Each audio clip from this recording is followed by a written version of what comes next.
Hi everybody, welcome back to another video.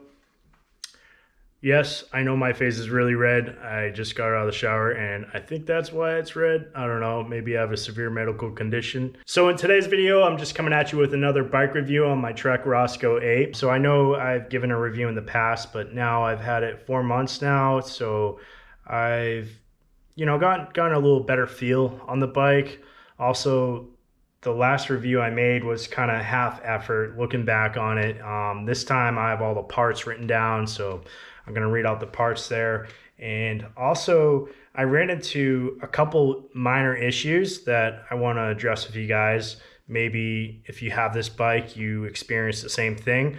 But also what you got to remember is that I weigh 250 pounds. I am a hefty guy and I ride this bike really hard. Especially for someone my weight.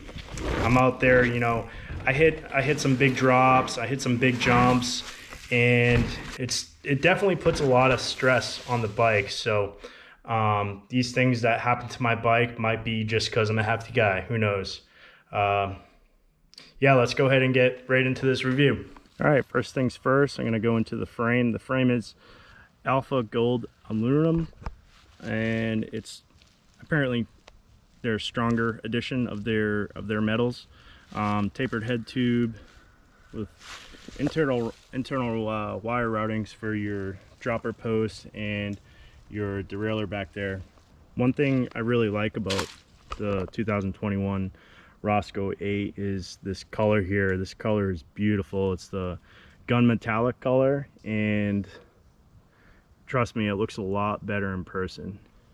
And then going into these forks here, these are the RockShox 35 Gold RLs, and they are super smooth.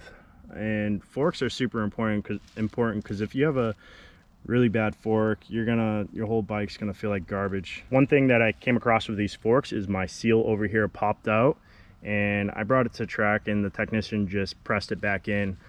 But there was a guy saying that his positive and negative chamber in here got kind of messed up and it just kept popping out. But I mean, I only rode it pretty hard once and it seems to have held up so far, and I haven't been losing any air. So like I said, take this with a grain of salt because I'm a bigger guy and maybe I just had a pretty hard drop or something that kind of just pressed it over the edge. And these rims are the Bontrager Line 40s. They're 27.5 wheels, and on these rims we got the Maxxis Recon Plus tires.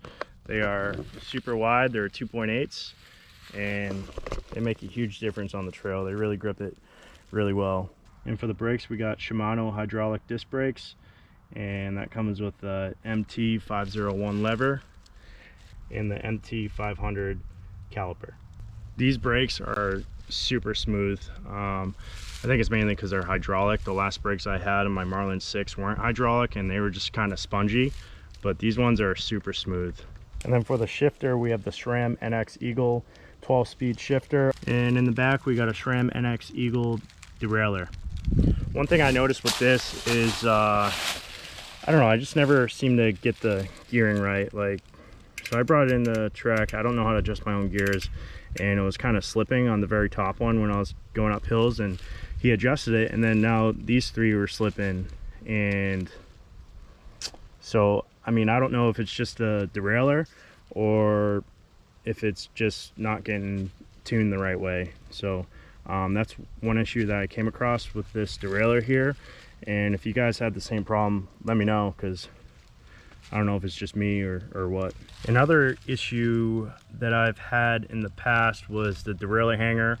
It was actually bent when I first got it, and that also happened with my Marlin 6. So I think that's just a Trek thing.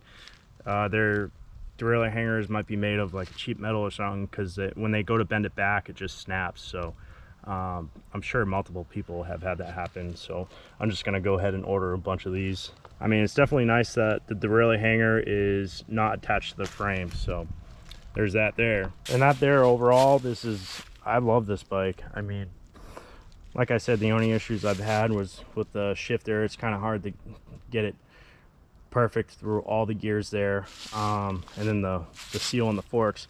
But I ride this bike super hard, and I also weigh a lot, so if it holds up for me, it's definitely gonna hold up for someone much better who is a lot lighter. So for immediate upgrades, I would definitely start with your pedals here, because the pedals they come with are just your basic pedals, and my foot slipped off a couple times, which makes it pretty dangerous.